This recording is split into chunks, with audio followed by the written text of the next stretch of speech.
Welcome to the Retreat Leaders Podcast, the show for visionary coaches, healers, wellness pros, and small business owners who aren't just here to host another feel-good getaway, but to build a profitable, impactful retreat business. I'm your host, Shannon Jamel, retreat strategist, business mentor, and owner of a 46-acre retreat center. I've hosted over 100 retreats around the world, and I've made every mistake so you don't have to. Each week, we'll dive into the mindset, marketing, money, business, and mechanics behind sold-out, profitable retreats. Plus, hear from expert guests who are walking the talk. Whether you're planning your first retreat or scaling your 100th, you're in the right place. Welcome to the show.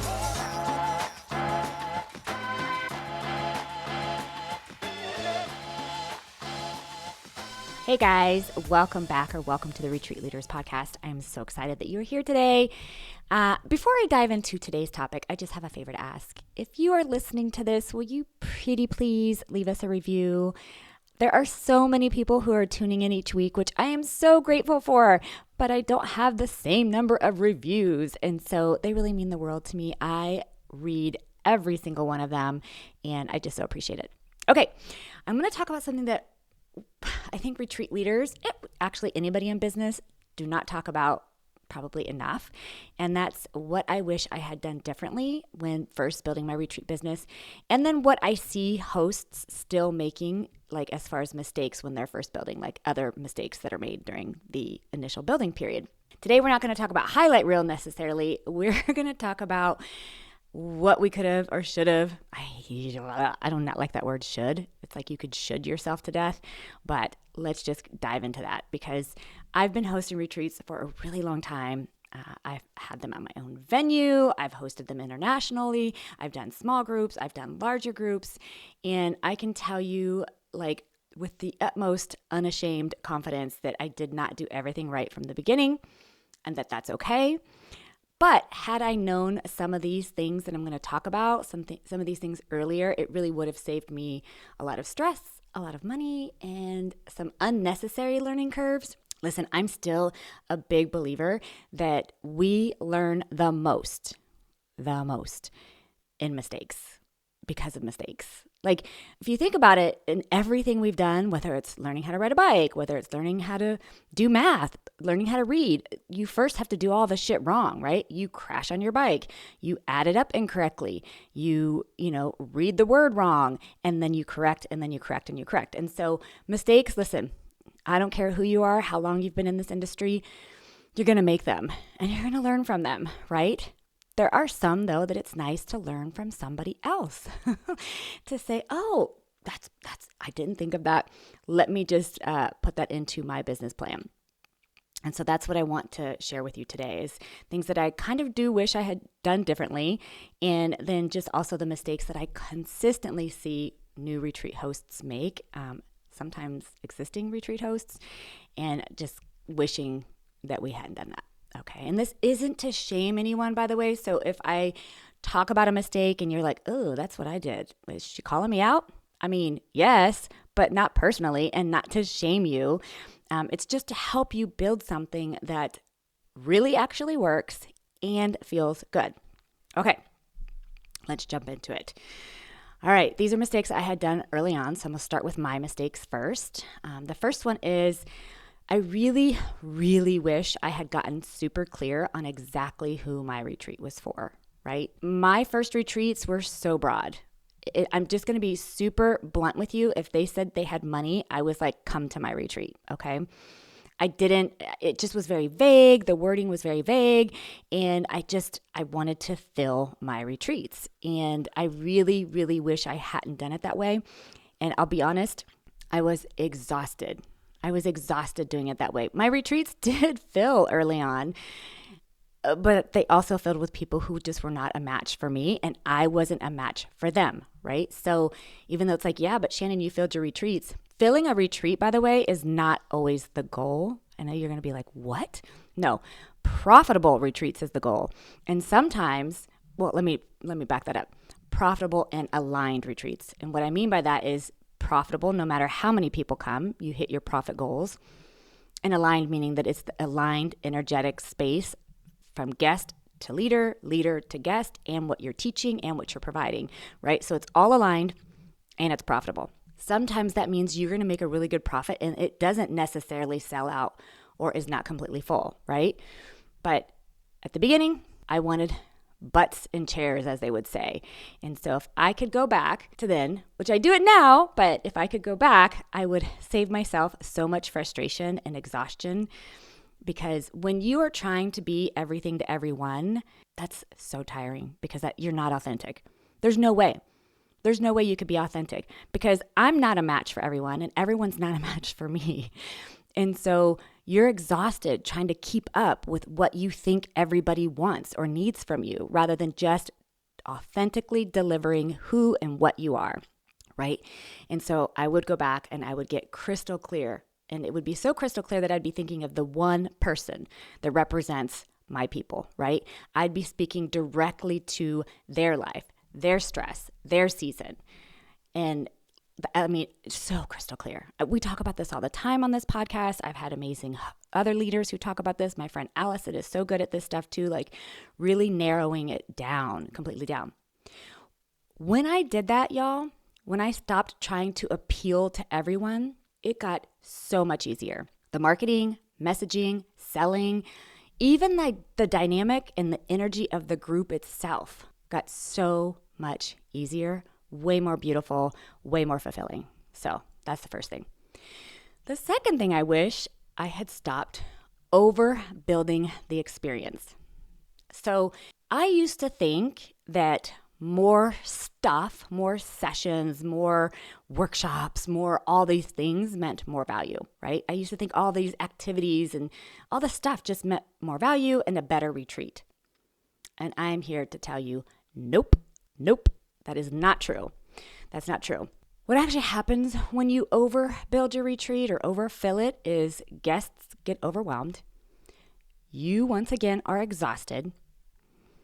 And the really powerful, the really transformational, if you will, moments get rushed. They get rushed. And there's not any integration time. There's no downtime for processing. There's no rest time, which is very important in any kind of retreat, right? Maybe tiny bit less important in a business building retreat, but I still feel like there needs to be rest and integration for all retreats, okay? So if I could rewind, I'd remind myself that transformation needs space, not a packed schedule. And some of the most impactful retreats that I've hosted actually had less on the agenda than more. And as a venue owner, me and my team, we see some of these itineraries that come through, and I'm like, we're talking like minutes in between things. And it's funny because sometimes we actually have to contact. I don't usually give any advice on an agenda. Look, that's your agenda. That's your agenda. We don't as a venue. Unless we're asked about it, we might. But I usually don't, except for the fact when they're trying to do certain activities and they're giving only minutes in between. And I'm like, okay, to get from the horse barn where you're doing this one activity and then to get to the, they say, shooting range or another part of our ranch, like it takes longer than that just to get to the next space. Let alone, how about giving some space for people to go to the bathroom in between, grab a drink, a snack, I don't know, something. So the retreat itineraries that we see come through sometimes are so jam-packed that it actually makes my heart hurt. And I just want you to consider that as you're making agendas. And I get it. You're so excited. You're like, I have so much to teach them. Well, then make it a level 2 retreat for them to sign up for at that retreat, right? Where you can go deeper with what you're teaching or add more days. But a jam-packed retreat agenda almost always backfires. And I can tell you too, here at the ranch, we've actually had guests who will come into our little boutique store and they'll talk to Sharon in the office, or they'll talk to Josh, or maybe even Lily, and they're like, I'm exhausted. I'm skipping the next workshop. I'm just going to go to my room, or I'm just going to go for a walk. I'm so tired. I'm so whatever. Because here's the other thing that a lot of people don't realize. Even though you might not be doing a movement retreat, maybe you don't even have any movement, no yoga, no working out, no nothing, no none of that, which by the way is totally fine. But actually the amount of energy that is used and expelled, I guess you will, but used when you are using your brain, and especially the emotional parts of your brain, are exhausting. Look it up, y'all. The brain burns the most amount of calories in our body. So when you're requiring or asking your guests to go into spaces that require some deep thinking or processing or whatever that has to do with the brain, they are exhausted and they need time to rest. They need time to process. They need time to integrate. So less is more on the agendas. I promise. And I know that sounds backwards, but it is. Hey guys, Shannon cutting in here real quick. Listen, the Retreat Industry Forum is happening May 14th through 17th in Denver, Colorado, and it's not your average feel-good conference. This is where bold retreat leaders, venue owners, industry pros, small business entrepreneurs come together to disrupt, challenge, and advance what's possible in our industry. You'll get cutting-edge strategy, real-world business tools, and high-level conversations about profitability, innovation, and sustainability without the fluff or kumbaya. Join myself, my friend Erin and Allison, along with other powerhouse leaders for 3 immersive days of connection, collaboration, and serious business growth, plus an exclusive VIP experience for those ready to go even deeper. Get all the details and grab your ticket now at retreatindustryforum.com. This isn't just another event, you guys. It's the movement that's reshaping the future of the retreat world. Okay, number 3, I wish I had started marketing way earlier. This is such a big one, and I see it all the time with retreat hosts, especially new ones. They want to have everything lined up perfect. The shopping cart or sign up link is ready, like everything's ready, and then they start marketing. And that's just not what you do. I know you want to go get your venue and you want your website perfect, you want the itinerary done, you want all of that, but the thing is, you want to start talking about this before you even are ready to take a registration. I'll give you an example. I am hosting a retreat in Champagne, France in 2027, September 2027. As I record this, it'll probably come out in February of 2026. I have been talking about this retreat for about 5 months already. I have a 75-person interest list already, which by the way, I'm only taking 16 people. I have drip campaigns going out. I have posts going out. I have so much going on, and I am barely right now signing the contract for the chateau. Okay? You start marketing before you are quote unquote ready. You get people excited. You warm them up. You start dripping things about the venue or area, the activity that you might be doing, the workshop, who it's perfect for. And like, you just get them all excited and bubbly, and they just can't wait until you open up that registration link, right? And you're building trust along the way, familiarity. You're getting these folks who are on your list or in your hemisphere, like, I cannot wait to join Shannon in Champagne, France, or bum F wherever. It doesn't even matter, right? They just can't wait to experience what you have to offer because you've been warming them up. And then there's none of this like last minute urgency where you open it up and you're like, oh my gosh, nothing's happening. Well, unless you're spending a shit ton of money in ads, which let me talk about that in a minute. Like you got to warm people up. You got to get people excited about it. You got to, they've got to see you. And there's so much in the retreat industry now. There's so many retreats being thrown up against the wall, if you will, that just popping it out on social media is not what's going to do it. Okay. Start warming them up before you get started. And I want to get back to ads just for a minute, even though it has nothing to do with any of this, but it is something that usually is done wrong the first time. And that's throwing together ads before you've even tested out your content. What I mean by that is you can create an ad in Meta or Google or LinkedIn or wherever you're doing your ads or wherever your people are.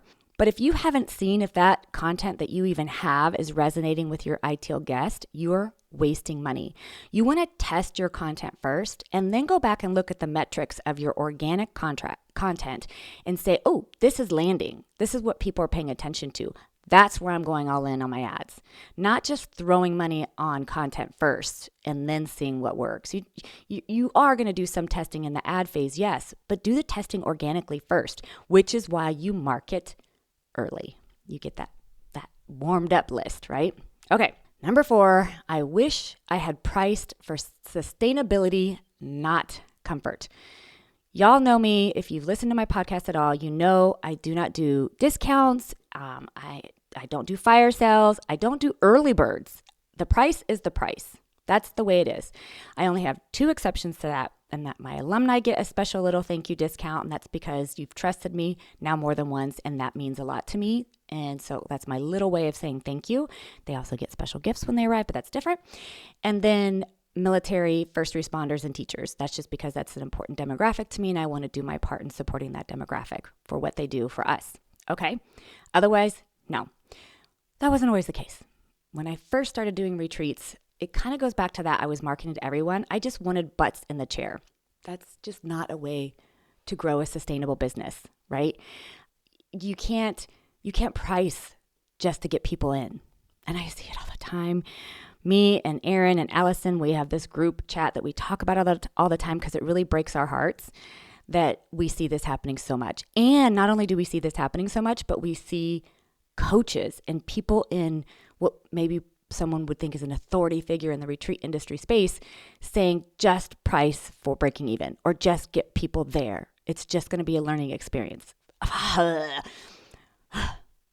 No, you don't do that for a number of reasons. The burnout and the resentment and the attracting the wrong guests are 3 of the biggest one, right? Because pricing is a math situation, but it's also a positioning situation. You don't want to position yourself as that person who is just going to take anyone at any price, because what you will bring into your retreat space is broken at that point. It's not sacred. It's not respected. You know, the people that show up on those discounted rates compared to other people treat it as a discounted rate.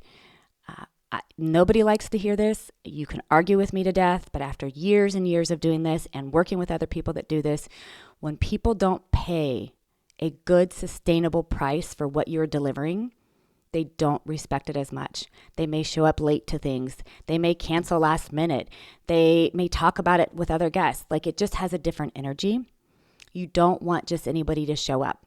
You don't want to give away your retreat spots. You don't want it to lose the respect that it deserves as an experience for change. This is not an online course. This is not a pair of shoes at Target on sale. This is not a fire sale, y'all. It is not. And I know some of you are like, yeah, but it's like I have to make money on this, or I have to at least pay for everything or whatever. First of all, you're already in a panic mindset and you're just going to attract more of that. And I could get deeper into this and I'm not going to. And besides, my friend Erin is excellent at really driving this home. So if you're struggling with pricing, please contact her. But I can tell you this, you're setting yourself up for failure. And not even a learning failure, because this will kill your business. It will kill your business if you're not pricing it right and you're not holding to that pricing. It just will. Popping in real quick to tell you that most retreat leaders don't have a retreat problem. They have a visibility problem.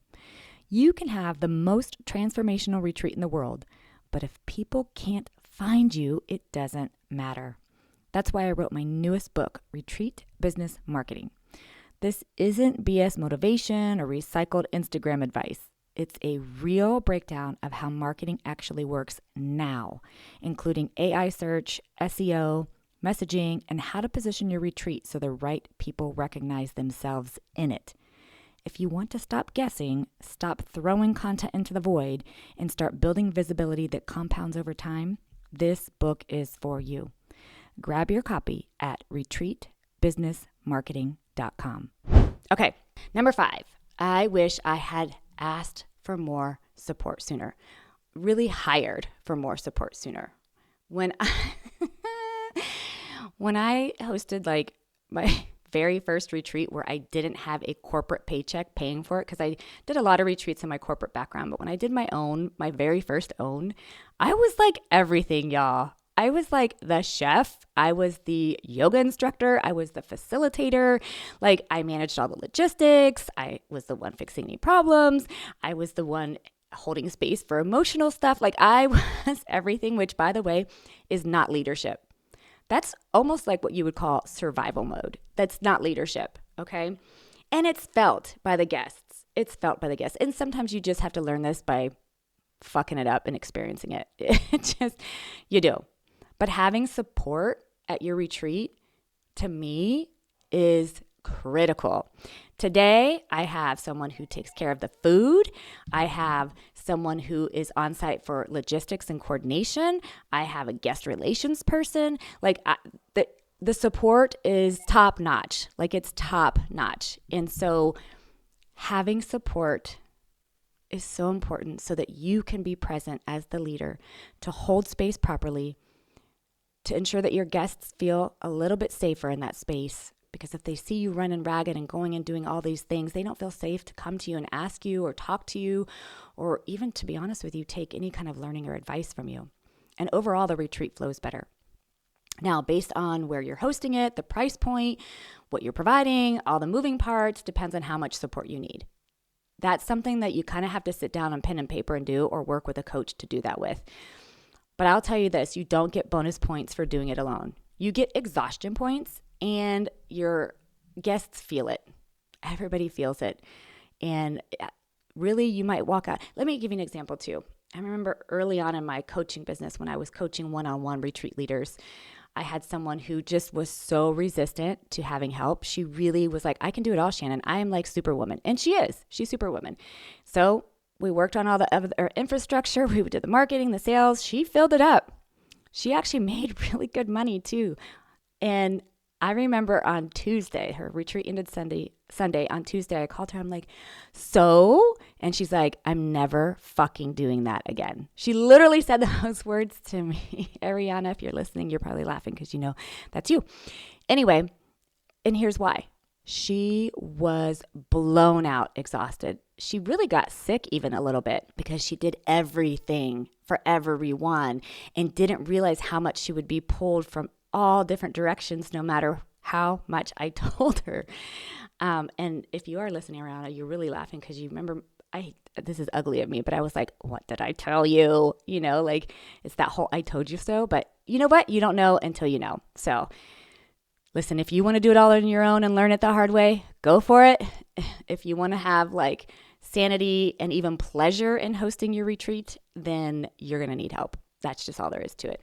All right, we're going to move now into kind of like the second part of this, which is just mistakes that I see retreat hosts make that I don't feel like I really did, but I see it happening a lot, and I know they wish they hadn't, okay?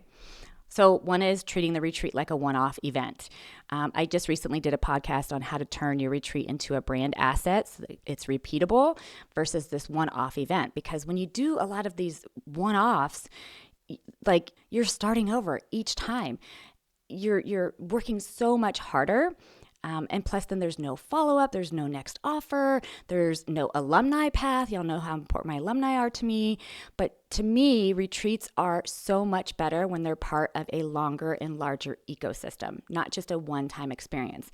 Unless you're like, this is it. I don't ever want to do this again. You know, maybe you're exhausted while you're planning. I don't know. But to me, when it's done right, when hosting retreats is done right, they're so incredibly fulfilling, like in your heart, in your bank account, for the guests. Like it is a win all the way around. And so treating it like a one-off event is just not smart business. And it's also not good for you just in general. So we kind of talked about this, but another mistake I see all the time is the discounting to fill spots. I don't want to keep digging into it because I think you guys get the general idea, but it's literally just one of the fastest ways to damage your brand. It just is so damaging, and discounting always attracts the price shoppers who are then going to pick the shit out of your retreat to death, the misaligned guests, and just the future expectation of discounts. And so don't do it. Okay. And then another one that I see happening all the time is having like weak boundaries and or vague policies.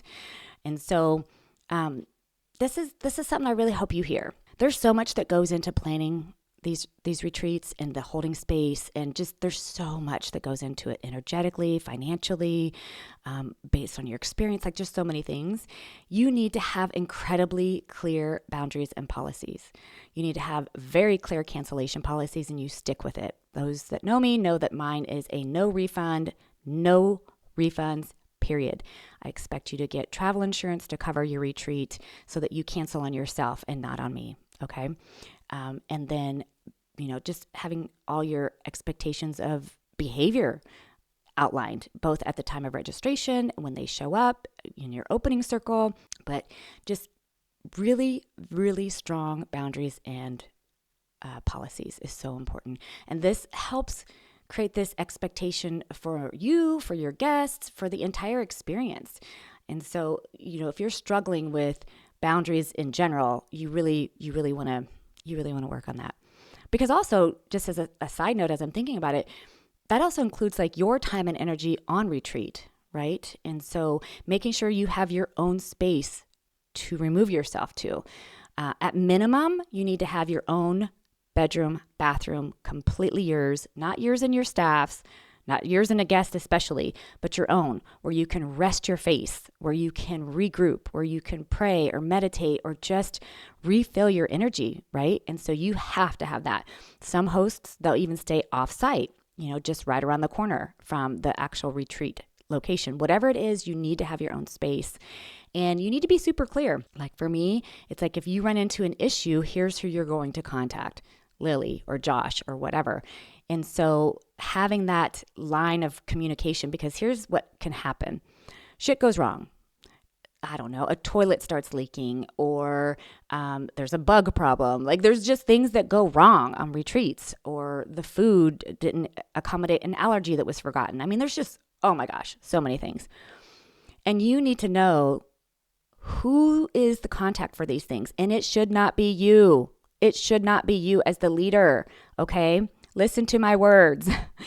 If you are not in the space to be able to hire someone for this job, which is my first recommendation, then work out an exchange program for it so that somebody is the contact person, so that my Lily is the one who's going to get the text or the call about the bug problem. Put something together and then just let me know, okay? Or whatever it is. By the way, I've never had a bug problem. Just want to put that out there. But I'm just saying, I do know of a host who had bed bugs at their Airbnb that they rented. I don't like Airbnbs. You don't rent an Airbnb, but whatever. And so that's it can happen. Anything can happen. And so having boundaries and policies in place for these things are so important. All right, moving on. Another thing that I see happening too many times by other hosts is copying other retreats instead of owning their own style. One, I think this is just tacky and unethical and just not okay. Inspiration is fine. Copying is not okay. Okay, it's just not. I don't even want to get deep into this. I just feel like, and this goes even for trainings, for anything. So it's okay to see what other people are doing for inspiration, or even to see what other people are doing. So you're like, I don't want to do that, but your retreat should be a reflection of you and your ecosystem, what you teach specifically that's yours, based on your experience and your education and your knowledge, right? It shouldn't be a mashup of somebody else. So own your own style. Okay, another one that I see other retreat leaders make as a mistake is believing confidence comes after success. Listen, confidence is not the reward at the end.